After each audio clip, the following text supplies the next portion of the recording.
Hey everybody, it's JJ Talks and it's Thursday on the Breakfast Club. I'm sorry this video is up a couple hours late. It is my first day not having school or work for summer break, and I got kind of caught up in the excitement, and of course since I don't have a schedule today, and I was kind of just doing fuck all, I forgot what day of the week it was, and I'm a piece of shit, I know.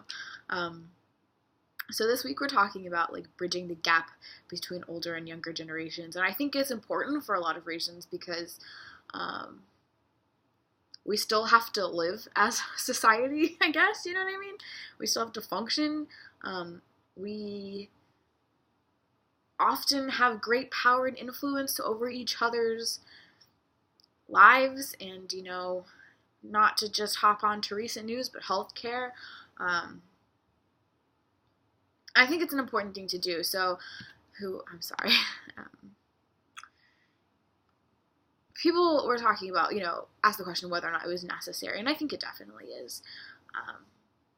My personal thing, and this is my big, English soapbox that I like to go on, is language, and I think that being very self-aware of language and how we do the physical act of communicating, lexically and syntactically with one another, can have a great impact on the effectiveness of communication. And I thought it was interesting. I watched this video the other day where this guy, he was asking a town hall question to a Democratic representative or something, and he starts by saying, "I apologize, I know I was supposed to ask this pre-made soft question to you, but as a young Democrat, liberal, whatever, who's kind of suffering at the hands of the capitalistic system, how can you change that? 80 whatever % of our generation doesn't support the current, economic system that we have now. So what are you going to do about that as a representative of Democrats?" And the woman got very flustered and very frustrated that he was asking this. But it's real, I mean, he doesn't necessarily represent everyone from my generation, but like he said, there's a large portion of millennials, or whatever you want to call them, that I feel that way, or that have the polar opposite opinions of maybe an older generation. Now, again, not trying to generalize either one, but extracting statistical generalizations, I mean, it seems to be the case. Personally, I'm tired of it. I feel like, and this doesn't just have to do with bridging the generational gap, but I feel like I experience that quite frequently because, my parents, and I talk to my parents all the time, and that exists in that context, and my professors, and just the people that I socialize with, that exists in that context. I feel like it's very one-sided. I'm constantly hearing the whole, "Oh, millennials are so lazy, blah, blah, blah, blah, blah," thing. And, if you're too invested in politics, you're a kid who doesn't know anything about politics. If you don't care about politics, you're lazy and you don't care about politics. You know what I mean? So it feels like it's always going to be a lose-lose situation for me. And this isn't me trying to be like, I'm a victim, but I kind of feel that, people see what they want to see, and if they want to see that I am apathetic to politics, they want to see that. If they want to see that I'm a kid who doesn't know what she's talking about, then they see that. But again, I'm kind of tired of it because it does feel very one-sided, and my consistent self-awareness and my consistent tailoring my language and the way I rhetorically frame certain conversations or discourse greatly varies from person to person. And maybe this is just a personal gripe that I'm going off of because I feel like I do it to every time a different coworker comes in, I have to completely change how I speak to them, how I, I don't know. And it's frustrating, and it feels like I'm just tired of it. I don't know, I don't have time, and it's kind of like being a feminist on YouTube. there's been several points where I have done streams with anti-feminist or anti-SJW YouTubers, and typically when I do a stream with these groups of people, the first hour of them knowing me is usually spent berating me and making fun of me and mocking me and treating me like shit, and I have to take it in order to earn their respect, because that's how their culture works, or whatever, I guess. I don't know. And it's exhausting. But I do that because I want to have the semi-respectful discourse that we end up having, you know, and in my mind, that is kind of,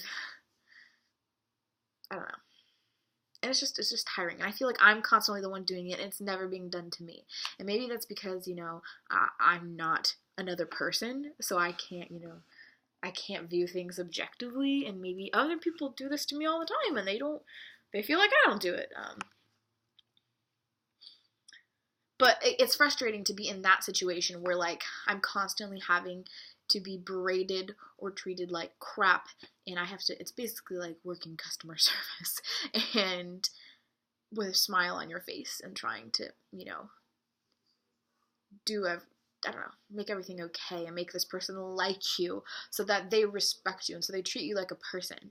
And I feel like when it comes to bridging this gap, it has to be a two-way street, and it can't just be that.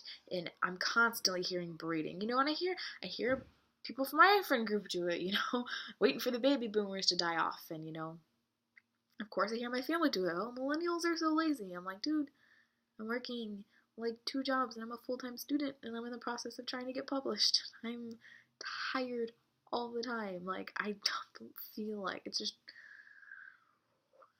frustrating, I guess. And I hope that in the future communication is better between all groups of people, especially intergenerationally. But it's going to take effort on both sides, or all sides, because there's not just 2 generations, right? Like, there's not just 2 age groups, and sometimes they cross over, and sometimes they overlap, whatever, you know.